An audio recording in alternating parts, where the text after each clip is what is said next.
வணக்கம் வெளி. தமிழ்நாட்டில் அடுத்த சில மணி நேரத்தில் 10 மாவட்டங்களில் இடி மின்னலுடன் கூடிய கனமழை பெய்ய வாய்ப்பு இருக்குன்னு சென்னை வானிலை ஆய்வு மையம் எச்சரிக்கை விடுத்திருக்காங்க. அந்த மாவட்டங்கள் என்னென்ன என்பதை பற்றி நம்ம இந்த வீடியோவில் டீட்டெயிலாக பார்க்கலாம். அதாவது கேரளா கர்நாடகா கடலோர பகுதிகளில் ஒரு காற்றழுத்த தாழ்வு பகுதி உருவாயிருக்கு. ஸோ இதன் காரணமாக தமிழகத்தில் 17ஆம் தேதி வரை 5 நாட்களுக்கு கனமழை பெய்ய வாய்ப்பு இருப்பதாக சென்னை வானிலை ஆய்வு மையம் தெரிவிச்சிருக்காங்க. இந்த நிலையில் தான் தமிழ்நாட்டில் இன்னும் அடுத்த சில மணி நேரங்களில் 10 மாவட்டங்களில் இடி மின்னலுடன் கூடிய மழைக்கு வாய்ப்பு இருக்குன்னு சொல்லியிருக்காங்க.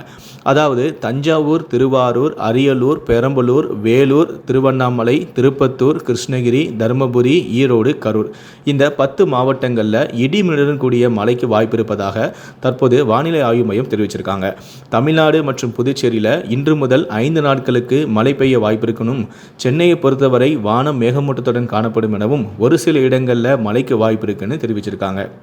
அது மட்டும் இல்லை, லட்சத்தீவு பகுதிகள், கேரளா கர்நாடகா கடலோர பகுதிகள், தென்கிழக்கு மற்றும் மத்திய கிழக்கு அரபிக்கடல் பகுதிகளில் சூறாவளி காற்றானது மணிக்கு 40 முதல் 45 கிலோமீட்டர் வேகத்தில், இடையிடையே 55 கிலோமீட்டர் வேகத்தில் வீசக்கூடும்.